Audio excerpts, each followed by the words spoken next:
तो ये हो गया हमारा पंच कार्ड और ये हो गया पंच कार्ड रीडर मशीन। इनकी सहायता से जॉब्स सबमिट किए जाते थे, ठीक है, किसको, मेन फ्रेम कंप्यूटर्स को। फिर मेन फ्रेम कंप्यूटर इस प्रोग्राम और डेटा का उपयोग करके कंप्यूटेशन करता था और हमें रिजल्ट देता था। कि मल्टी प्रोग्रामिंग ऑपरेटिंग सिस्टम वह ऑपरेटिंग सिस्टम है जिसमें एक समय में एक से अधिक प्रोग्राम को मेन मेमोरी में लोड किया जाता है। एक समय में एक से अधिक प्रोग्राम को मेन मेमोरी में लोड किया जाता है ताकि सीपीयू कभी आइडल ना रहे और सिस्टम की एफिशिएंसी बढ़े। ऑपरेटिंग सिस्टम सीखने की इस वीडियो सीरीज़ के वीडियो नंबर 2 में आज हम डिफरेंट टाइप्स के ऑपरेटिंग सिस्टम्स के बारे में समझेंगे। आज के इस वीडियो में हम समझेंगे कि बैच ऑपरेटिंग सिस्टम क्या होता है और साथ ही हम समझेंगे कि मल्टी प्रोग्रामिंग ऑपरेटिंग सिस्टम क्या होता है। तो ऑपरेटिंग सिस्टम के ये दो प्रकार हैं, लेकिन इनके अलावा भी ऑपरेटिंग सिस्टम के प्रकार हैं जिनको हम इस सीरीज़ के आने वाले वीडियोज़ में समझेंगे। फिलहाल आज के इस वीडियो में हमारा फोकस इन दोनों ऑपरेटिंग सिस्टम पर रहेगा। तो चलिए शुरुआत करते हैं आज के इस वीडियो की और हम समझते हैं कि बैच ऑपरेटिंग सिस्टम और मल्टी प्रोग्रामिंग ऑपरेटिंग सिस्टम क्या होते हैं। लेकिन उन दोनों ऑपरेटिंग सिस्टम को समझने से पहले हम ये समझ लेते हैं कि ऑपरेटिंग सिस्टम के इतने प्रकार आखिर बने क्यों। ठीक है, ऑपरेटिंग सिस्टम का बेसिक काम क्या होता है कि यूज़र कंप्यूटर हार्डवेयर को उपयोग कर सके। लेकिन ऑपरेटिंग सिस्टम के इतने प्रकार क्यों हो गए, क्या रीज़न था, वो यहाँ पे लिखा हुआ है। इस बात को आप समझने की कोशिश करिए। ऑपरेटिंग सिस्टम को उसके काम करने के तरीके और रिसोर्स मैनेजमेंट टेक्निक के आधार पर अलग अलग प्रकारों में वर्गीकृत किया जाता है। ठीक है, तो देखिए एक ऑपरेटिंग सिस्टम दूसरे ऑपरेटिंग सिस्टम से ये दो मामले में अलग होता है। पहला मामला कि दो ऑपरेटिंग सिस्टम के काम करने का तरीका अलग होता है, और जो दूसरा मामला है जिसमें एक ऑपरेटिंग सिस्टम दूसरे ऑपरेटिंग सिस्टम से अलग होता है वो होता है उनका रिसोर्स मैनेजमेंट का टेक्निक। ठीक है, एक ऑपरेटिंग सिस्टम का जो रिसोर्स मैनेजमेंट टेक्निक होता है वो दूसरे ऑपरेटिंग सिस्टम से अलग होता है। अब रिसोर्स मैनेजमेंट टेक्निक क्या है? रिसोर्स मैनेजमेंट मतलब कंप्यूटर का जो हार्डवेयर है उसमें काफ़ी सारे रिसोर्सेज होते हैं, जैसे कि सीपीयू हो गया, रैम हो गया, हार्ड डिस्क हो गया, ये सारे क्या कहलाते हैं? कंप्यूटर के रिसोर्सेज। तो इन रिसोर्सेज को मैनेज किस तरीके से किया जाए ये सभी ऑपरेटिंग सिस्टम अलग अलग प्रकार से करते हैं। ठीक है, इसी के बारे में हम आने वाले वीडियोज़ में और इस वीडियो में समझेंगे। तो नीचे दिए गए सीक्वेंस में हर प्रकार को विस्तार से हम समझते हैं। तो सबसे पहले हम शुरुआत करते हैं बैच ऑपरेटिंग सिस्टम से। ये काफ़ी पुराना ऑपरेटिंग सिस्टम है और जब कंप्यूटर शुरू में यूज़ किया जाता था तो इस प्रकार के ऑपरेटिंग सिस्टम का उपयोग किया जाता था। हालांकि आज भी बैच ऑपरेटिंग सिस्टम का उपयोग होता है। कहाँ उपयोग होता है अभी हम समझेंगे इस वीडियो में। तो देखिए यहाँ पे लिखा हुआ है कि बैच ऑपरेटिंग सिस्टम वह ऑपरेटिंग सिस्टम है जिसमें सिमिलर जॉब्स को एक बैच में इकट्ठा करके बिना यूज़र इंटरेक्शन के सीक्वेंशियल तरीके से एग्जीक्यूट किया जाता है ना। तो देखिए अब बैच ऑपरेटिंग सिस्टम में क्या होता है कि जो सिमिलर जॉब्स होती हैं, सिमिलर जॉब्स मतलब जो सिमिलर काम होते हैं, एक ही तरह के काम होते हैं, उनका बनाया जाता है बैच। ठीक है, एक ही तरीके के काम का क्या बनाया जाता है? बैच। बैच मतलब होता है ग्रुप है ना, ग्रुप आप समझते होंगे। तो ग्रुप मतलब समूह, हिंदी में हम समूह कहते हैं। तो एक तरीके के कार्यों का क्या बनाया जाता है? एक समूह बनाया जाता है, और इस समूह में क्या है? काफ़ी सारे जॉब्स हैं। तो इस समूह को हम सीक्वेंशियली एग्जीक्यूट करते हैं, कहाँ पे? प्रोसेसर के माध्यम से। तो ये होता है बैच ऑपरेटिंग सिस्टम में। ठीक है, इसको बैच इसीलिए बोल रहे हैं क्योंकि जॉब को एग्जीक्यूट करने के लिए पहले बैच बनाया जाता है, इसीलिए हम इसको बोल रहे हैं बैच ऑपरेटिंग सिस्टम। तो अब हम थोड़ा और डिटेल में समझते हैं कि बैच ऑपरेटिंग सिस्टम क्या होता है। तो जैसे कि हम जानते हैं कि बैच का अर्थ होता है समूह या ग्रुप। ठीक है, इसमें कई यूज़र के जॉब्स को कलेक्ट करके एक साथ प्रोसेस किया जाता है। तो बहुत सारे यूज़र से जॉब कलेक्ट करते हैं और उन जॉब को हम प्रोसेस करते हैं। यूज़र को एग्जीक्यूशन के दौरान सिस्टम से इंटरेक्ट करने का अवसर नहीं मिलता। तो जब यूज़र का जो जॉब है वो एग्जीक्यूट हो रहा होता है, कहाँ पे? प्रोसेसर में, तो यूज़र अपने जॉब से इंटरेक्ट नहीं कर सकता। ठीक है, इस बात को अगर आप समझ पाएंगे अगर आपने सी प्रोग्रामिंग करी होगी तो, क्योंकि जब हम सी प्रोग्रामिंग करते थे तो आपको याद होगा कि मान लीजिए कि आपको 2 नंबर को ऐड करने का एक सी प्रोग्राम बनाना है। तो आप क्या करते थे? आप ऐसे इंट मेन लिखते थे। ठीक है। उसके बाद में आप ऐसा वेरिएबल डिक्लेयर करते थे, फिर स्कैनफ लिखते थे, मतलब फिर प्रिंटफ लिखते थे, फिर स्कैनफ लिखते थे, ठीक है। फिर यूज़र से मतलब आप पहला नंबर यहाँ पे हम मान लेते हैं, यूज़र से आपने पहला नंबर मांगा, फिर यहाँ पे आपने यूज़र से दूसरा नंबर मांगा, और फिर आपने दोनों नंबर को ऐड किया और तीसरे वेरिएबल में स्टोर किया, और उसके बाद में आपने रिज़ल्ट को प्रिंट कर दिया, ठीक है। इस तरीके से आप प्रोग्राम लिखते थे। तो सी लैंग्वेज में जो आप प्रोग्राम लिख रहे हो ना, तो जब ये प्रोग्राम एग्जीक्यूट होता है आपका CPU में, जब ये प्रोग्राम एग्जीक्यूट होता है तो आप इस प्रोग्राम के साथ इंटरेक्ट कर रहे होते हो। कैसे इंटरेक्ट कर रहे होते हो? आपका प्रोग्राम चलना शुरू हुआ और आपको एक मैसेज दिखा कि please enter your first number, तो आपने फर्स्ट नंबर अपना एंटर किया जो कि ए नाम के वेरिएबल में स्टोर कराया गया। मतलब आपने क्या किया, आपने अपने प्रोग्राम के साथ इंटरेक्ट किया। तो इसी इंटरेक्शन की बात यहाँ पे की जा रही है ना। जब बैच ऑपरेटिंग सिस्टम में काम होता था, बैच ऑपरेटिंग सिस्टम का उपयोग होता था, तो यूज़र जो है इस तरीके से अपने प्रोग्राम से इंटरेक्ट नहीं कर सकता था। इसका जो मुख्य विचार था बैच ऑपरेटिंग सिस्टम का, वो ये था कि नो डायरेक्ट इंटरेक्शन और सीक्वेंशियल एग्जीक्यूशन, मतलब कि यूज़र डायरेक्ट इंटरेक्ट नहीं कर सकता अपने जॉब के साथ में, और सीक्वेंशियली एग्जीक्यूट होगा, जो भी जॉब होगा वो सीक्वेंशियली एग्जीक्यूट होगा। अब देखिए बैच ऑपरेटिंग सिस्टम की आवश्यकता क्यों पड़ी। शुरुआती समय में जब मेन फ्रेम कंप्यूटर का युग था तो कंप्यूटर्स बहुत महंगे थे, CPU टाइम बहुत कीमती था, यूज़र्स को सीधे कंप्यूटर यूज़ करने की अनुमति नहीं थी, इसलिए जॉब्स को ऑपरेटर के माध्यम से जमा किया जाता था और सिस्टम उन्हें बैच में प्रोसेस करता था। तो आप समझ रहे होंगे मेन फ्रेम कंप्यूटर मतलब बहुत हैवी कंप्यूटर होते हैं। अभी तो हम सबके पास पीसीज़ है, पीसीज़ मतलब पर्सनल कंप्यूटर, ठीक है, जो हमारे पास डेस्कटॉप है, ठीक है, जो हमारे पास डेस्कटॉप है, जो हमारे पास लैपटॉप है, लैपटॉप है, जो हमारे पास लैपटॉप है, जो हमारे पास टैबलेट है, ठीक है, इसको हम, और इसके साथ में जो हमारे पास मोबाइल है, ठीक है, इन सब को हम क्या कहते हैं, पीसी मतलब पर्सनल कंप्यूटर। ये हमारा पर्सनल है, इसको हम यूज़ करते हैं। लेकिन जब पर्सनल कंप्यूटर नहीं आया था तब मेन फ्रेम कंप्यूटर्स का ज़माना था। मेन फ्रेम कंप्यूटर्स बहुत बड़े होते थे और बहुत हैवी प्रोसेसिंग करते थे। तो और उस टाइम सबके पास कंप्यूटर था भी नहीं। तो अगर किसी ने कोई प्रोग्राम लिखा है तो उस प्रोग्राम को रन कराने के लिए उसे मेन फ्रेम कंप्यूटर के पास जाना पड़ता था और अपनी जॉब जो है, जॉब मतलब आपका प्रोग्राम प्लस डेटा, ठीक है, जॉब मतलब जो भी आपका कार्य है, ठीक है, कार्य की बात कर रहे हैं, बाद में यहाँ पे हम समझेंगे कि जॉब को हम प्रोग्राम और डेटा मिला कर हम उसको जॉब बोल रहे हैं, ठीक है। तो अभी आप फिलहाल ये समझिए कि जो भी आपका जॉब है, जॉब मतलब आपका जो भी कार्य है, आप उस कार्य को देते थे ऑपरेटर को, और जो ऑपरेटर है वो उस कार्य को देता था किसको, ऑपरेटिंग सिस्टम को, ठीक है, और मतलब जो सिस्टम है उनको बैच बनाकर प्रोसेस करता था, ठीक है। तो अभी इस फ्लो को अभी हम समझेंगे यहाँ पे और डिटेल में अभी हम समझ रहे हैं। फिलहाल आप ये समझ लो कि उस टाइम सबके पास कंप्यूटर नहीं होता था। अगर आपको कोई प्रोग्राम एग्जीक्यूट करना है तो आपको मेन फ्रेम कंप्यूटर के पास जाना पड़ता था। मेन फ्रेम कंप्यूटर को आप डायरेक्टली एक्सेस नहीं कर सकते थे, वहाँ पे एक ऑपरेटर होता था। आप अपनी जॉब को ऑपरेटर को देते थे और ऑपरेटर आपके बदले जॉब सबमिट करता था और सिस्टम आपकी जॉब को एग्जीक्यूट करता था, ठीक है, बैच बनाकर। तो यहाँ पर यही सब बातें लिखी हुई हैं। इसके बाद अब हम बैच ऑपरेटिंग सिस्टम की वर्किंग को स्टेप बाय स्टेप समझते हैं, है ना। तो स्टेप 1 में क्या हो रहा है, जॉब सबमिशन, मतलब यूज़र अपनी जॉब पंच कार्ड डिस्क के माध्यम से सबमिट करता था। तो पहले यहाँ पे दो चीज़ें समझने की लायक है, पहला जॉब और दूसरा पंच कार्ड और डिस्क, ठीक है, एक एक करके हम समझते हैं। पहली बात आप ये जान लो कि जब हम शुरू से जॉब बोल रहे हैं तो जॉब मतलब होता है कि यूज़र ने जो प्रोग्राम लिखा है वो प्रोग्राम, ठीक है, प्लस उस प्रोग्राम में जो डेटा यूज़ होने वाला है वो डेटा। जैसे जो मैंने आपको यहाँ पे सी प्रोग्राम बताया था, ये सी प्रोग्राम, तो इस सी प्रोग्राम में हमने कंप्यूटर को बस प्रोग्राम दिया था, डेटा नहीं दिया था, ठीक है। डेटा तो हम रन टाइम पे कंप्यूटर को दे रहे थे, ए और बी की वैल्यू, है ना।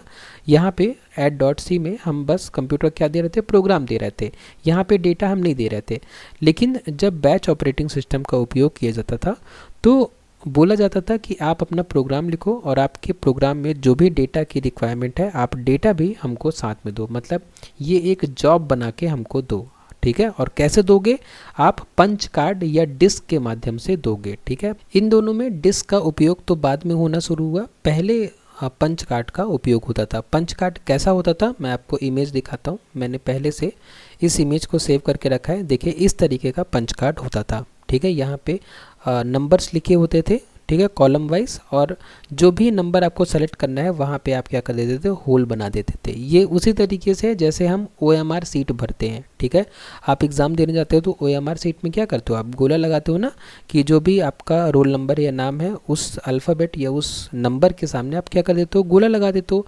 वैसे ही पंच कार्ड होता था। ये पंच कार्ड है, आपको जो भी प्रोग्रामिंग करनी है आप वहाँ पे होल बना दो। और आप होल कैसे बनाओगे, इसके लिए आपको क्या करना पड़ता था, आपको एक आस्काई टेबल की बुकलेट मिलती थी। जैसे कि हमने इस चैनल में जब हम सी प्रोग्रामिंग पढ़ रहे थे तो हमने आस्काई कोड के बारे में समझा था ना, कि जितने भी हमारे कीबोर्ड में अल्फ़ाबेट होते हैं, जो भी हमारे कीबोर्ड में कैरेक्टर्स होते हैं, हर कैरेक्टर के लिए एक आस्काई वैल्यू होती है। ठीक है, और वो जो आस्काई वैल्यू होती है वो क्या होती है, वो एक इंटीजर होती है।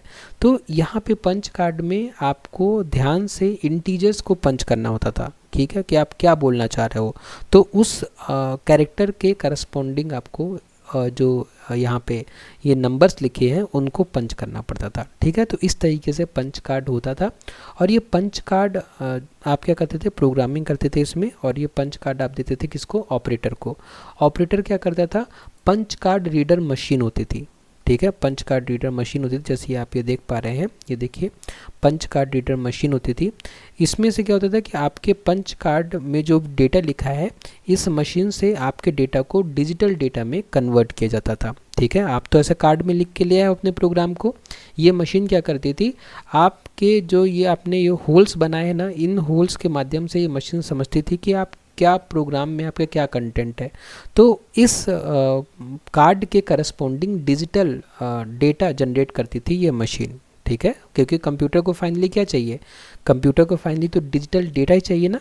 तो इस पंच कार्ड के माध्यम से हम क्या करते थे, मशीन को डिजिटल डेटा प्रोवाइड करते थे। और पंच कार्ड रीडर मशीन कुछ इस तरीके से होती थी। यहाँ पे काफ़ी सारी इमेजेस हैं, आप इनमें से इन सारी इमेजेस को देखकर पंच कार्ड जो रीडर मशीन है उसकी वर्किंग को आप समझ सकते हो। ठीक है ना, तो ये हो गया हमारा पंच कार्ड और ये हो गया पंच कार्ड रीडर मशीन। इनकी सहायता से जॉब्स सबमिट किए जाते थे। ठीक है, किसको, मेन फ्रेम कंप्यूटर्स को। फिर मेन फ्रेम कंप्यूटर इस प्रोग्राम और डेटा का उपयोग करके कंप्यूटेशन करता था और हमें रिजल्ट देता था। ठीक है, तो स्टेप 1 क्या है, जॉब सबमिशन है। मतलब जो यूज़र होगा वो अपनी जॉब मतलब प्रोग्राम प्लस डेटा को पंच कार्ड या डिस्क के माध्यम से सबमिट करता था। ठीक है, उसके बाद में जॉब कलेक्शन। अब यूज़र ने अपनी जॉब सबमिट कर दी, किसके पास में, ऑपरेटर के पास में। तो जॉब जो स्टेप 2 है वो है जॉब कलेक्शन, मतलब सिस्टम ऑपरेटर सभी जॉब्स को कलेक्ट करता था। ठीक है, तो यूज़र ने अपनी जॉब दी और जो ऑपरेटर था उसने सभी यूज़र से जॉब कलेक्ट करी। उसके बाद में स्टेप 3 है batch creation. Operating system similar jobs को एक बैच में अरेंज करता है। ठीक है, तो जो ऑपरेटर था उसने यूज़र से जॉब ली और उन जॉब को किसको दे दिया, ऑपरेटिंग सिस्टम को दे दिया। अब ऑपरेटिंग सिस्टम क्या करेगा, एक तरह की जॉब का एक बैच बनाएगा और बैचेस के फॉर्म में सारी जॉब्स को अरेंज करेगा। उसके बाद में होगा एग्जीक्यूशन, मतलब CPU जॉब्स को सीक्वेंसली एग्जीक्यूट करता है। उसके बाद बैच वाइज ये जॉब का प्रोसेसिंग होता रहेगा और उसके बाद में आउटपुट मिल जाएगा। मैं इसको आपको थोड़ा बना के दिखा देता हूँ। ठीक है, क्योंकि थोड़ा पहली बार जब हम ये सब चीज़ें पढ़ते हैं तो थोड़ा समझना मुश्किल होता है। तो मैं आपको एक बार थोड़ा बना के दिखा देता हूँ। देखिए, मान लीजिए कि ये हमारे पास एक मेन फ्रेम कंप्यूटर है, मेन फ्रेम कंप्यूटर। ठीक है, और इस मेन फ्रेम कंप्यूटर में जो सिस्टम सॉफ्टवेयर यूज़ हो रहा है उसको हम बोलते हैं बैच ऑपरेटिंग सिस्टम। जैसे अभी मैं अपने कंप्यूटर में विंडोज़ ऑपरेटिंग सिस्टम उपयोग कर रहा हूँ, वैसे ही मेन फ्रेम कंप्यूटर में बैच ऑपरेटिंग सिस्टम का उपयोग होता था। और इस कंप्यूटर को कोई भी यूज़र यूज़ नहीं कर सकता था। इस कंप्यूटर को यूज़ करने के लिए एक ऑपरेटर हुआ करता था। ठीक है, अब ये मेन फ्रेम कंप्यूटर बहुत रेयर होते थे, किसी शहर में होते थे, बहुत लोगों के बीच एक मेन फ्रेम कंप्यूटर होता था। तो हम मान लेते हैं कोई शहर है, उसमें बहुत सारे यूज़र हैं, यूज़र 1, यूज़र 2, यूज़र 3, ऐसे बहुत सारे यूज़र हो सकते हैं। मान लेते हैं कि यूज़र 1 के पास ये 3 जॉब हैं, यूज़र 2 के पास ये 2 जॉब हैं और यूज़र 3 के पास हम मान लेते हैं कि ये हम 4 जॉब मान लेते हैं, ठीक है, ये 4 जॉब है, ठीक है।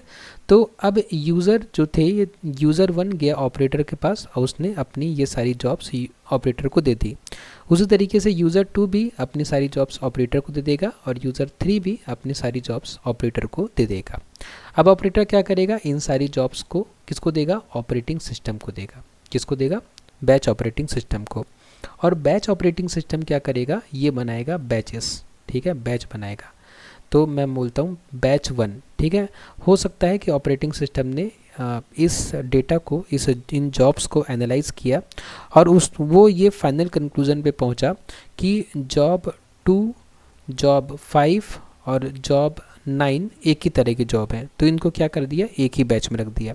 फिर ऑपरेटिंग सिस्टम ने दूसरा बैच बनाया और दूसरे बैच में ऑपरेटिंग सिस्टम को लगा कि जो जॉब 1 है और जॉब जो 3 है वो एक ही प्रकार की है, तो इन दोनों जॉब को इसने एक बैच में रख दिया। इसी तरीके से ऐसे ही जो ऑपरेटिंग सिस्टम होगा वो कई बैचेस बना लेगा, ठीक है। अब बैच बन जाएंगे तो बैच वाइज अब क्या करेगा, इन सारी जॉब्स को एग्जीक्यूट करेगा ये ऑपरेटिंग सिस्टम। एग्जीक्यूट करने के लिए जॉब को एक एक करके कहाँ भेजेगा, सीपीयू के पास भेजेगा, ठीक है, प्रोसेसर के पास भेजेगा। प्रोसेसर इन जॉब्स को एग्जीक्यूट करेगा। एग्जीक्यूट करने के बाद जो आउटपुट है ये तो डिस्प्ले करा देगा, ये तो प्रिंट करा देगा, ठीक है, प्रिंटर के माध्यम से।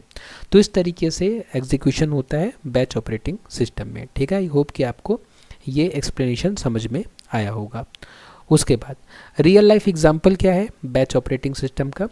बैच ऑपरेटिंग सिस्टम का रियल लाइफ एग्जांपल देखिए कि बैंक में 10,000 सैलरी अकाउंट्स का इंटरेस्ट कैलकुलेट करना है, ठीक है। तो अब बैंक में क्या होता है कि बहुत सारे लोगों का अकाउंट होता है और इतने सारे अकाउंट में सबका ही हमें इंटरेस्ट कैलकुलेट करना होता है। जो सेविंग अकाउंट में आपको इंटरेस्ट मिलता है वो इंटरेस्ट कैलकुलेशन करना होता है।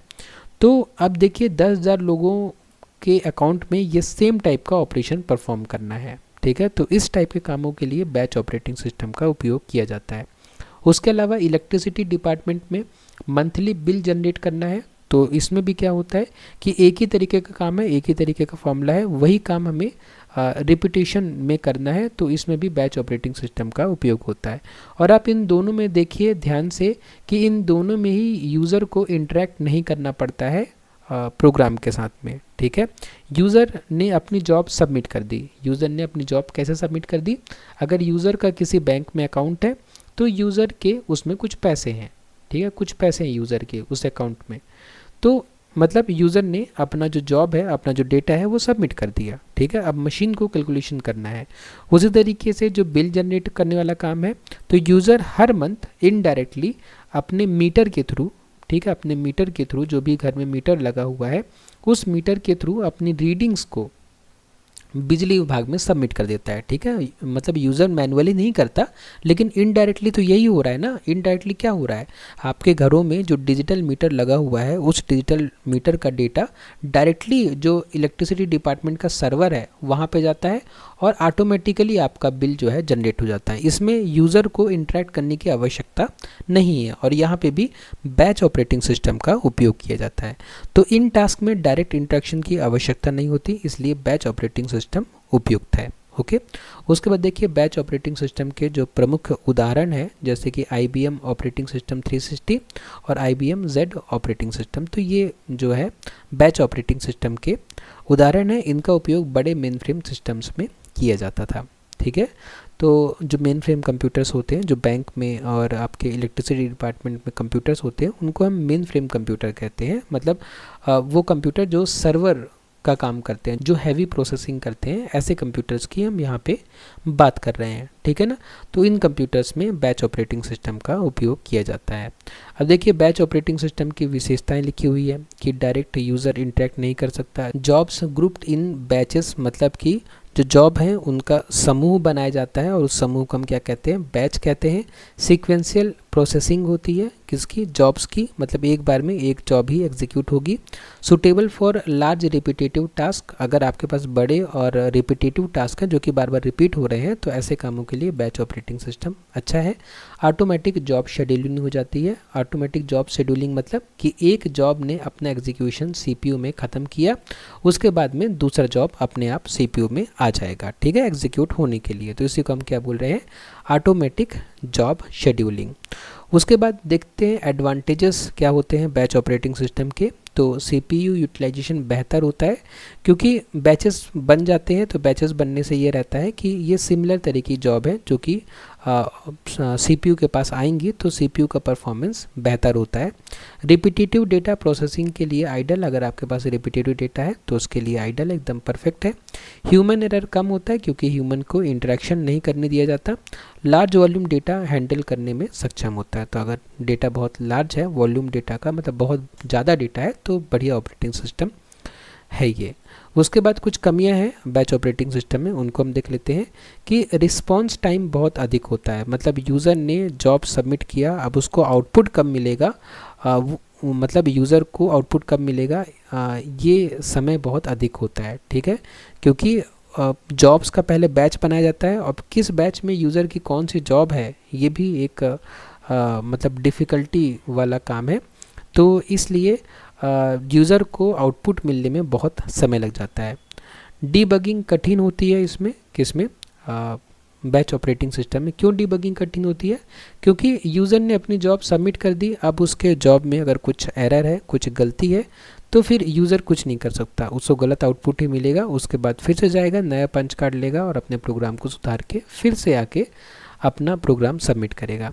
High turn around time, high turn around time मतलब कि यूज़र ने जॉब सबमिट किया, अब यूज़र के उस जॉब का नंबर कब आएगा, ठीक है, वो बहुत ज़्यादा समय लेता है। मतलब यूज़र के जॉब को सीपीयू टाइम बेसिकली कब मिलेगा, इसी को हम क्या कहते हैं, टर्न अराउंड टाइम कहते हैं, ठीक है। तो बाकी इन टर्म्स की आप चिंता मत करिए, ये पूरा ऑपरेटिंग सिस्टम सब्जेक्ट ही इन्हीं टर्म्स के अराउंड रोटेट करता है। तो आगे आने वाले वीडियोस में हम इन्हीं टर्म्स को ही और डिटेल में पढ़ते जाएंगे, ठीक है ना। तो बस आप अभी ये समझ लीजिए कि जो बैच ऑपरेटिंग सिस्टम होता है उसमें आउटपुट भी बहुत लेट आता है, डिबगिंग बहुत मुश्किल है, जॉब जो आपने सबमिट किया उसका नंबर कब आएगा वो भी कोई गारंटी नहीं है, रियल टाइम एप्लीकेशन के लिए उपयुक्त नहीं है। अगर आपको कुछ ऐसे एप्लीकेशन आप चलाते हैं जिसमें आपको रियल टाइम में डेटा चाहिए तो उसके लिए बैच ऑपरेटिंग सिस्टम बिल्कुल भी नहीं है, ठीक है। उसके बाद हम बढ़ते हैं आज के नेक्स्ट ऑपरेटिंग सिस्टम की तरफ, multi programming operating system. Multi programming operating system वह ऑपरेटिंग सिस्टम है जिसमें एक समय में एक से अधिक प्रोग्राम को मेन मेमोरी में लोड किया जाता है ताकि सीपीयू कभी आइडल ना रहे और सिस्टम की इफ़िशियंसी बढ़े। तो इस बात को समझने के लिए पहले ये समझना पड़ेगा आपको कि बैच ऑपरेटिंग सिस्टम में, जब हम अभी बैच ऑपरेटिंग सिस्टम का उपयोग कर रहे थे तो उसमें क्या हो रहा था कि जैसे ये देखिए आपका कंप्यूटर है, कंप्यूटर के अंदर क्या होता है, सीपीयू है, ठीक है, और सीपीयू के साथ होती है हमारी मेमोरी, ठीक है, जिसको हम मेन मेमोरी या रैम कहते हैं, मेन मेमोरी या रैम। तो ये मेन मेमोरी है। अब क्या हो रहा था कि मैंने आपको बताया कि बैचेस बनते हैं, तो बैच 1 है, बैच 1 में मानते हैं कि ये 3 जॉब हैं, जॉब 1, जॉब 2 और जॉब 5, ठीक है। तो ये जो बैचेस बने हैं ना, ये बैचेस कहाँ बने हैं, ये बैचेस बने हैं आपकी हार्ड डिस्क में, ओके। तो अब देखिए जॉब 1 को अगर एग्जीक्यूट होना है तो जॉब 1 पहले जाएगा कहाँ पे, मेन मेमोरी में, ठीक है, जॉब 1 कहाँ जाएगा, मेन मेमोरी में, और जॉब 1 फिर मेन मेमोरी से कहाँ जाएगा, सीपीयू में, ठीक है। एक बार में एक ही जॉब एग्जीक्यूट होगा। तो इससे क्या हो रहा था, इससे ये हो रहा था कि जब जॉब 1 सीपीयू में एग्जीक्यूट हो रहा है और मान लेते हैं कि जॉब 1 एग्जीक्यूट हो रहा है, जो भी जॉब 1 में जो भी लाइनें लिखी हैं वो एग्जीक्यूट हो रही हैं, और एग्जीक्यूट होते होते अगर कोई आईओ ऑपरेशन आ गया, क्या आ गया, आईओ ऑपरेशन आ गया, इनपुट आउटपुट ऑपरेशन आ गया, मतलब इस जॉब को अगर इनपुट आउटपुट करने की आवश्यकता पड़ी तो फिर क्या होगा, तो जो सीपीयू होगा वो आइडल हो जाएगा, ठीक है। इस बात को थोड़ा ध्यान से समझिए कि जैसे ये जॉब है ये एग्जीक्यूट हो रही है, अब इस जॉब को एग्जीक्यूट होते होते मान लीजिए कि प्रिंटर में, यहाँ पे आपका प्रिंटर रखा हुआ है आउटपुट देने के लिए, अब ये जॉब एग्जीक्यूट हो रही है, एग्जीक्यूट होते होते इस जॉब को कुछ प्रिंट कराना है, ठीक है। अब प्रिंट कराना है तो ये जॉब कहाँ चली गई, प्रिंटर के पास चली गई, ठीक है। मतलब जो भी लाइन लिखी है प्रिंट कराने वाली, तो सीपीयू ने प्रिंटर को क्या दे दिया, कमांड दे दिया कि जॉब ये बोल रही है कि ये चीज़ आउटपुट में प्रिंट कराओ। अब प्रिंटर जो है वो प्रिंट करा रहा है, प्रिंट करा रहा है, प्रिंट करा रहा है। तब तक जब तक प्रिंटर प्रिंट करा रहा है तब तक ये सीपीयू क्या कर रहा है, प्रिंटर को अपने काम ख़त्म होने का वेट कर रहा है, ठीक है। मतलब सीपीयू क्या है, आइडल है, मतलब फ्री है। इस टाइम पे सीपीयू कुछ और कर सकता था, लेकिन जॉब 1 की रिस्पॉन्सिबिलिटी अभी सीपीयू ने ली है, इसीलिए जॉब 1 का काम है कि इस प्रिंटर में प्रिंट कराना, तो सीपीयू रुका हुआ है। जब ये प्रिंटर प्रिंट कर देगा उसके बाद में जो सीपीयू है जॉब 1 की अगली इंस्ट्रक्शंस को एग्जीक्यूट करेगा। उसी तरीके से जॉब 1 एग्जीक्यूट होते होते अगर मान लीजिए कि डिस्क में, ये जो डिस्क है, जिस डिस्क में ये बैचेस स्टोर हुए हैं, इस डिस्क में कोई डेटा है जो कि इस जॉब को रीड करने की ज़रूरत है, ठीक है। तो अगर इस जॉब 1 में कोई ऐसी लाइन लिखी है जिस लाइन में लिखा है कि डिस्क से जाके डेटा को रीड करो, ठीक है। तो अब सीपीयू क्या करेगा, जब तक ये लाइन एग्जीक्यूट पूरी नहीं हो जाती, जब तक डिस्क से डेटा रीड नहीं हो जाता, तब तक सीपीयू जो है अगली लाइन को एग्जीक्यूट नहीं करेगा, नेक्स्ट लाइन एग्जीक्यूट नहीं होगी। तो इस तरीके से जब भी ये कोई जॉब जो है वो आईओ ऑपरेशन करती थी तो सीपीयू को खाली बैठना पड़ता था, ठीक है, क्योंकि उसके पास कोई चॉइस नहीं है। तो इसलिए सीपीयू का जो इफ़िशियंसी थी वो काफ़ी कम थी, किसमें, बैच ऑपरेटिंग सिस्टम में, ओके।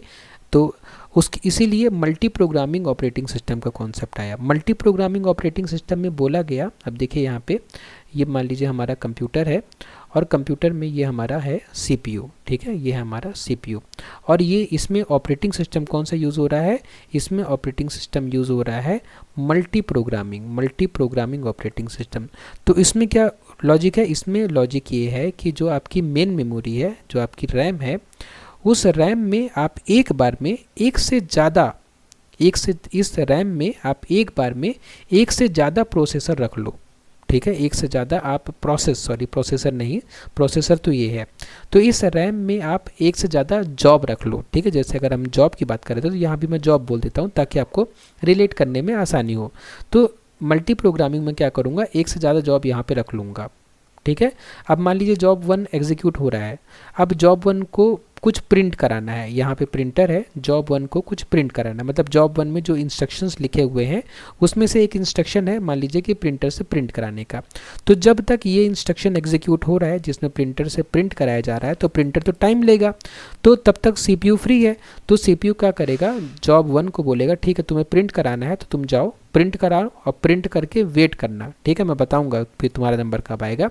जब तक ये जॉब 1 जो है प्रिंटर से प्रिंट करा रही, तब तक जो सीपीयू होगा ये दूसरी जॉब को पकड़ेगा और इसको एग्जीक्यूट करना शुरू कर देगा, ठीक है। तो इस तरीके से क्या होता है कि सीपीयू कभी आइडल नहीं रहता। यहाँ पे देखिए यही बात लिखी हुई है, ठीक है। अब अगर आप इस एक्सप्लेनेशन को समझ गए हैं तो आपको ये लाइन अब ज़्यादा समझ में आएगी। देखिए यहाँ पे क्या लिखा हुआ है कि मल्टी प्रोग्रामिंग ऑपरेटिंग सिस्टम वह ऑपरेटिंग सिस्टम है जिसमें एक समय में एक से अधिक प्रोग्राम को मेन मेमोरी में लोड किया जाता है। एक समय में एक से अधिक प्रोग्राम को मेन मेमोरी में लोड किया जाता है ताकि सीपीयू कभी आइडल ना रहे और सिस्टम की इफिशियंसी बढ़े, ठीक है। मल्टी प्रोग्रामिंग ऑपरेटिंग सिस्टम क्या है, मल्टी प्रोग्रामिंग मतलब मल्टीपल प्रोग्राम। देखिए मल्टीपल प्रोग्राम कहाँ आ सकते हैं, रैम में आ सकते हैं। इसका मुख्य उद्देश्य क्या है, सीपीयू यूटिलाइजेशन को बढ़ाना। यदि एक प्रोग्राम आईओ ऑपरेशन, और ये ऑपरेशन मतलब keyboard input output file read करना, ये सब चीज़ें आईओ ऑपरेशन में आती हैं, के कारण वेट कर रहा है तो सीपीयू दूसरे प्रोग्राम को एग्जीक्यूट करने लगता है। अब आपके मन में एक सवाल आ सकता है, अगर आपने बैच ऑपरेटिंग सिस्टम को समझा है तो आपके मन में ये सवाल आ सकता है, मैं आपको बता दूं, ठीक है, कि आप बोलोगे कि सर जब जो बैच ऑपरेटिंग सिस्टम था वो जॉब में प्रोग्राम और डेटा दोनों दे रहा था, ठीक है, प्रोग्राम तो दे ही रहा था जो यूज़र था और साथ में प्रोग्राम के साथ डेटा भी दे रहा था। तो जब डेटा ऑलरेडी प्रोग्राम के पास है तो आईओ ऑपरेशन करने क्यों जा रहा है हमारी जॉब, तो जो हमारी जॉब है वो आईओ ऑपरेशन करने क्यों जा रही है, आपके मन में सवाल आ सकता है। तो इसीलिए ये सवाल आपके मन में अगर आता है, इसीलिए मैंने एग्जाम्पल यहाँ प्रिंटर का दिया है, ठीक है। आपका जो जॉब है उसमें आपका प्रोग्राम है प्लस आपका डेटा भी है, लेकिन आपको आउटपुट कराने के लिए, आउटपुट प्रिंट कराने के लिए तो प्रिंटर के पास जाना पड़ेगा, ठीक है। प्रिंटर का प्रिंट तो आपने पहले से नहीं दिया है ना अपने जॉब को, तो प्रिंट कराने नहीं जाना पड़ेगा, इसलिए मैंने एग्जांपल प्रिंटर का दिया, क्योंकि ये प्रिंटर में प्रिंट कराने का जो इंस्ट्रक्शन है वो तो आपने लिखा होगा आउटपुट के लिए। तो जब तक आपका प्रोग्राम जो है प्रिंटर में आउटपुट प्रिंट करा रहा है तब तक तो सीपीयू खाली बैठा है। तो इस खाली सीपीयू का उपयोग कौन करता है? मल्टी प्रोग्रामिंग ऑपरेटिंग सिस्टम करता है। ठीक है, यहाँ पे वही बातें लिखी हुई है। अगर आप इस एक्सप्लेनेशन को समझ रहे हैं जो मैंने बनाया है तो आपको ये लाइन बहुत अच्छे से समझ में आ रही होंगी। ठीक है, तो मेन गोल क्या है मल्टी प्रोग्रामिंग का? सीपीयू को हमेशा बिजी रखना। ठीक है, मतलब अगर कोई जॉब इनपुट आउटपुट ऑपरेशन करने के लिए जा रही है तो सीपीयू तुम खाली मत बैठो, तुम दूसरे जॉब को एग्जीक्यूट करना शुरू करो। तो मल्टी प्रोग्रामिंग की आवश्यकता क्यों पड़ी? बैच ऑपरेटिंग सिस्टम में सीपीयू कई बार आइडल रहता था। देखिए वही बात लिखी हुई ना कि बैच ऑपरेटिंग सिस्टम में सीपीयू जो था कई बार आइडल रहता था। आइडल मतलब खाली बैठा रहता था। तो प्रोग्राम आईओ के लिए वेट करता था और सीपीयू खाली बैठा रहता था। मतलब जो प्रोग्राम है जो कि सीपीयू में एग्जीक्यूट हो रहा है वो इनपुट आउटपुट ऑपरेशन जैसे प्रिंटर से प्रिंट कराने के लिए वेट करता था कि जब ये प्रिंट हो जाएगा तब अगली इंस्ट्रक्शन एग्जीक्यूट की जाएगी, और तब तक जो सीपीयू क्या करता था? खाली बैठा रहता था। तो इस समस्या को दूर करने के लिए मल्टी प्रोग्रामिंग का कॉन्सेप्ट लाया गया। अब देखिए वर्किंग है मल्टी प्रोग्रामिंग की, हम इसको भी समझ लेते हैं। तो इसमें लिखा है कि मान लीजिए कि मेमोरी में 3 प्रोग्राम लोड हैं। ठीक है, ये मेमोरी जो हमने यहाँ पे बनाई थी, इस मेमोरी में 3 प्रोग्राम लोड हैं, प्रोग्राम ए, प्रोग्राम बी और प्रोग्राम सी। तो प्रोग्राम ए एग्जीक्यूट हो रहा है। स्टेप 2 में प्रोग्राम ए को आईओ की जरूरत पड़ी। ठीक है, जो प्रोग्राम ए एग्जीक्यूट हो रहा था उसको इनपुट आउटपुट ऑपरेशन की जरूरत पड़ी। आप मान लीजिए कि प्रिंटर में कुछ प्रिंट कराने की जरूरत पड़ी तो वह वेट स्टेट में चला जाएगा। तो जो प्रोग्राम ए है वो कहाँ चला जाएगा? वेट स्टेट में। मतलब प्रोग्राम ए को पता है कि जब मैं आईओ कराने जाऊँगा तो आईओ मैं कर रहा हूँ और उस टाइम मैं वेट कंडीशन में हूँ, मतलब तुरंत मुझे सीपीयू नहीं मिल जाएगा अब दोबारा।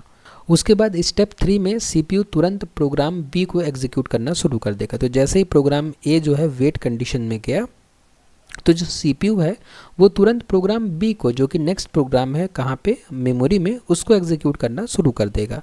स्टेप 4 में अगर प्रोग्राम बी भी, जो प्रोग्राम हमारा बी है वो भी मान लीजिए कि आईओ के लिए वेट करता है, सीपीयू प्रोग्राम सी को एग्जीक्यूट करता है। इसी तरह सीपीयू आइडल नहीं रहता। मतलब अगर प्रोग्राम हमारा बी भी आईओ करने चला गया, आईओ करना मतलब कि मान लीजिए कि डिस्क से कोई डेटा रीड करना है, डिस्क में कोई डेटा राइट करना है, तो ये सब काम करने के लिए चला गया तो हमारा जो सीपीयू होगा वो प्रोग्राम सी को एग्जीक्यूट करने लग जाएगा। ओके, तो देखिए मल्टी प्रोग्रामिंग के जो मुख्य कंपोनेंट्स हैं उनके बारे में हम देख लेते हैं। मुख्य कंपोनेंट क्या क्या हैं मल्टी प्रोग्रामिंग के? कि मेमोरी मैनेजमेंट, मतलब मल्टीपल प्रोग्राम्स को रैम में मैनेज करना पड़ता है। सीपीयू शेड्यूलिंग, मतलब कौन सा प्रोग्राम कब एग्जीक्यूट होगा यह तय करना होता है। और जॉब शेड्यूलिंग, मतलब मेमोरी में कौन से जॉब लोड होंगे यह निर्णय लेना पड़ता है। तो जब आप मल्टी प्रोग्रामिंग करते हो तो आपको इन चीज़ों का ध्यान देना पड़ता है। पहला, मेमोरी को मैनेज करना होता है कि कितने प्रोग्राम आप एक बार में रैम में मैनेज कर सकते हो। उसके बाद में सीपीयू शेड्यूलिंग करनी पड़ती है, मतलब कि कौन सा प्रोग्राम अब सीपीयू में एग्जीक्यूट होगा। और जॉब शेड्यूलिंग करनी होती है कि मतलब कि आपके पास हार्ड डिस्क में, आपके पास यहाँ पे अगर हार्ड डिस्क है तो हार्ड डिस्क में तो कई प्रोग्राम होंगे, तो इन प्रोग्रामों में से किन प्रोग्राम को आप मेन मेमोरी में लेके जाओगे, इसको हम क्या बोलते हैं? इसको हम बोलते हैं जॉब शेड्यूलिंग। ठीक है, तो ये 3 टर्म आप याद रखिएगा, ये भविष्य में आपको यूज़ आते ही रहेंगे। ठीक है, मेमोरी मैनेजमेंट और सीपीयू शेड्यूलिंग और जॉब शेड्यूलिंग। ओके, उसके बाद रियल लाइफ एग्जांपल है। देखिए मान लीजिए कि कंप्यूटर में मेमोरी में 3 प्रोग्राम लोडेड हैं। मान लेते हैं कि हमने अपने कंप्यूटर में कैलकुलेटर ओपन किया है, नोटपैड ओपन किया है और मीडिया प्लेयर ओपन किया है हमारे अपने कंप्यूटर में। तो सीपीयू पहले कैलकुलेटर को एग्जीक्यूट करेगा, तो सीपीयू कैलकुलेटर को ओपन करेगा। कैलकुलेटर को यूज़र इनपुट का इंतज़ार होता है, तो जब भी हम कैलकुलेटर खोलेंगे तो कैलकुलेटर को क्या चाहिए? हमसे इनपुट चाहिए। तो जो कैलकुलेटर होगा वो वेट स्टेट में चला जाएगा। क्यों? क्योंकि जब तक इनपुट हम देंगे नहीं तब तक कैलकुलेटर अपना काम शुरू नहीं कर पाएगा। तो जैसे ही कैलकुलेटर वेट स्टेट में गया तो सीपीयू तुरंत नोटपैड को एग्जीक्यूट करना शुरू कर देगा। तो अब सीपीयू किसको एग्जीक्यूट कर रहा है? नोटपैड को। यदि नोटपैड भी किसी आईओ के लिए वेट करे तो जो सीपीयू है वो मीडिया प्लेयर को एग्जीक्यूट करेगा। तो अगर मान लीजिए नोटपैड में जो हमने लिखा है उसको हम प्रिंट कराने लग जाएं तो जो हमारा सीपीयू है वो मीडिया प्लेयर को एग्जीक्यूट करने लग जाएगा। इस प्रकार CPU खाली नहीं रहता, हर समय किसी न किसी प्रोग्राम पर काम करता रहता है। यही है मल्टी प्रोग्रामिंग ऑपरेटिंग सिस्टम का मूल सिद्धांत। जब एक प्रोग्राम वेट करे तो दूसरा प्रोग्राम एग्जीक्यूट करो। ठीक है, तो इस तरीके से ये तीनों प्रोग्राम बारी बारी से चलते रहते हैं। जैसे हमने कैलकुलेटर को फिर इनपुट दे दिया और इनपुट देने के बाद हमने प्लस या माइनस या कुछ भी ऑपरेशन परफॉर्म किया, तो उसके बाद हमारा जो CPU होगा वो फिर से कैलकुलेटर को एग्जीक्यूट करेगा और फिर जैसे ही कैलकुलेटर का एग्जीक्यूशन ख़त्म हुआ तो जो हमारा CPU होगा वो दूसरे प्रोसेस को एग्जीक्यूट करना शुरू कर देगा। इसी तरीके से बारी बारी जो हमारा CPU है वो इन प्रोसेसेस को एग्जीक्यूट करता रहता है। तो देखिए मल्टी प्रोग्रामिंग ऑपरेटिंग सिस्टम के कुछ मुख्य उदाहरण हैं, जैसे यूनिक्स, लिनक्स और विंडोज़ सर्वर। ये सब मल्टी प्रोग्रामिंग ऑपरेटिंग सिस्टम के उदाहरण हैं। ये सिस्टम मल्टीपल प्रोग्राम्स को इफ़िशिएंटली हैंडल करते हैं। तो मल्टीपल प्रोग्राम्स को अगर हमें इफ़िशिएंटली हैंडल करना है तब हमें मल्टी प्रोग्रामिंग ऑपरेटिंग सिस्टम की ज़रूरत पड़ती है। अब देखिए मल्टी प्रोग्रामिंग ऑपरेटिंग सिस्टम की कुछ विशेषताएं हैं, जैसे multiple program in memory. Memory में हम मल्टीपल प्रोग्राम स्टोर करा सकते हैं, जैसे कि अभी हमने ऊपर देखा। मेमोरी मतलब मेन मेमोरी की बात हो रही है यहाँ पे। ठीक है, CPU स्विचिंग मतलब CPU जो है एक प्रोग्राम से दूसरे प्रोग्राम में स्विच करता रहता है।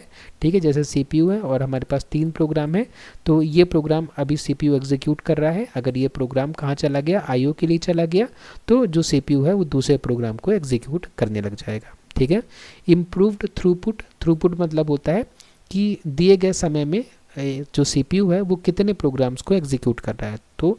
तो दिए गए समय में अब जो CPU है वो मैक्सिमम प्रोग्राम्स को एग्जीक्यूट कर सकता है, इसीलिए थ्रूपुट भी इम्प्रूव हो जाता है किसमें, मल्टी प्रोग्रामिंग ऑपरेटिंग सिस्टम में। उसके बाद में रिड्यूस्ड आइडल टाइम मतलब कि CPU जो है खाली नहीं बैठता। ठीक है, उसके पास खाली समय अब नहीं है, वो खाली समय कम हो गया। रिक्वायर्स शेड्यूलिंग एल्गोरिथम मतलब जब आप मल्टी प्रोग्रामिंग ऑपरेटिंग सिस्टम का उपयोग करते हो तो आपको एक शेड्यूलिंग एल्गोरिथम की आवश्यकता पड़ती है। शेड्यूलिंग एल्गोरिथम क्या करता है कि अगर आपके पास 3-4 प्रोग्राम्स हैं तो इन प्रोग्राम्स में किस तरीके से किस प्रोग्राम का नंबर कब आएगा ये डिसाइड करने के लिए। ठीक है, जैसे ये प्रोग्राम एग्जीक्यूट हो रहा है, ये प्रोग्राम IO के लिए गया, तो अब ये जो बचे हुए प्रोग्राम है ना, इनमें से किसको CPU मिलेगा ये डिसाइड करने के लिए एल्गोरिथम होता है। तो इन्हीं शेड्यूलिंग एल्गोरिथम की चर्चा हम इस वीडियो सीरीज़ में बहुत डिटेल में करेंगे आने वाले वीडियोज़ में। फ़िलहाल आप ये समझ लो कि शेड्यूलिंग एल्गोरिथम मतलब कि कब कौन सा प्रोसेस एग्जीक्यूट होगा CPU में, इस बात का निर्धारण करना शेड्यूलिंग एल्गोरिथम का काम होता है। ठीक है, उसके बाद में जो मल्टी प्रोग्रामिंग ऑपरेटिंग सिस्टम है उसका एडवांटेज क्या है, CPU यूटिलाइजेशन हाई हो जाता है, थ्रूपुट बढ़ता है, वेटिंग टाइम कम हो जाता है, सिस्टम की इफ़िशिएंसी बेहतर होती है। लेकिन कुछ कमियां भी हैं। तो कमियां क्या हैं कि मेमोरी मैनेजमेंट कॉम्प्लेक्स हो जाता है। तो मेमोरी का मैनेजमेंट कॉम्प्लेक्स हो जाता है कि हमें एक बार में मल्टीपल जॉब्स को रखना है। सिक्योरिटी इशू पॉसिबल है क्योंकि मल्टीपल प्रोग्राम्स जो हैं वो एक साथ एग्जीक्यूट होने के लिए तैयार हैं, तो मेमोरी में कौन से प्रोग्राम को कौन सा जगह दिया जाए ये अपने आप में एक बड़ा इशू है। और ऐसा हो सकता है कई बार कि कोई प्रोग्राम किसी दूसरे प्रोग्राम के डेटा को ओवरराइट कर दे। ठीक है, तो ये सारी प्रॉब्लम्स होती हैं। डेडलॉक की संभावना हो जाती है। डेडलॉक मतलब होता है एक ऐसी सिचुएशन जिसमें दो जो प्रोसेस हैं, कोई दो प्रोसेस वो एक दूसरे से उनके रिसोर्स को छोड़ने के लिए मतलब देखिए इसको मैं ऐसे नहीं आपको एग्जांपल के थ्रू बताता हूँ। ठीक है, ये तो ठीक है, इसको तो डेडलॉक का तो पूरा चैप्टर ही है, मैं बस आपको डेडलॉक अभी बहुत एक सिंपल से एग्जांपल से बताता हूँ। ठीक है, डेडलॉक एग्जांपल सिंपल सा ये है कि आप दो दोस्त हैं। ठीक है, दो दोस्त हैं A और B। ठीक है, दोनों की आपस में क्या हो गई, लड़ाई हो गई। अब जो A है वो सोच रहा है कि जब मुझे B कॉल करेगा तब मैं बात करूंगा, और जो B है वो ये सोच रहा है कि जब मुझे A कॉल करेगा तो मैं बात करूंगा। तो A जो है वो B का वेट कर रहा है और B जो है A का वेट कर रहा है, लेकिन दोनों एक दूसरे को कॉल नहीं कर रहे हैं। तो इसी सिचुएशन को हम डेडलॉक कहते हैं। ठीक है, तो यही डेडलॉक है, इसी को हम प्रोसेस के टर्म्स में भी समझ सकते हैं, लेकिन इसकी डिटेल में चर्चा मैं आने वाले वीडियोस में करूंगा क्योंकि डेडलॉक हमें बहुत डिटेल में पढ़ना है। उसके बाद शेड्यूलिंग एल्गोरिथम की आवश्यकता पड़ती है जब आप क्या करते हो, मल्टी प्रोग्रामिंग ऑपरेटिंग सिस्टम का उपयोग करते हो, क्योंकि मैंने आपको बताया ना कि अगर आपके पास मल्टीपल प्रोग्राम्स हैं तो आपको क्या करना पड़ेगा, इनको शेड्यूल करना पड़ेगा। तो इस तरीके से आज के इस वीडियो में बस इतना ही। नेक्स्ट वीडियो में हम ये लेक्चर 3 में हम डिस्कस करेंगे मल्टीटास्किंग और मल्टी प्रोसेसिंग ऑपरेटिंग सिस्टम के बारे में। लेकिन फ़िलहाल आज के इस वीडियो में हम बस इतना ही पढ़ेंगे, इतना ही समझेंगे। अगर आपको इस नोट्स को डाउनलोड करना है तो उसके लिए आप क्या कर सकते हैं, आप मेरे यूट्यूब चैनल पर जा सकते हैं। मेरे यूट्यूब चैनल पर आपको ये मोर नाम की बटन दिख जाएगी। यहाँ पे जब आप क्लिक करोगे तो गूगल ड्राइव की आपको लिंक मिलेगी। इस लिंक पर जब आप क्लिक करोगे तो आप पहुँच जाओगे कहाँ पे, गूगल ड्राइव में। ठीक है, यहाँ पे आपको काफ़ी सारे सब्जेक्ट्स के नोट्स मिल जाएंगे। यहाँ पे आपको ऑपरेटिंग सिस्टम का नोट्स भी मिल जाएगा।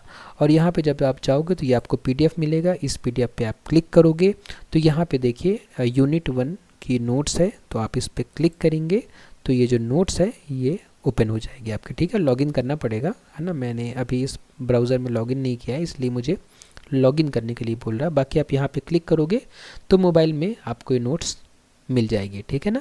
और कोई प्रॉब्लम है तो आप मुझे कमेंट बॉक्स में बता सकते हो। तो आज के इस वीडियो में बस इतना ही। अगर आपको वीडियो पसंद आया तो वीडियो को लाइक करें, शेयर करें अपने फ्रेंड्स के साथ में, और सब्सक्राइब करें मेरे यूट्यूब चैनल को।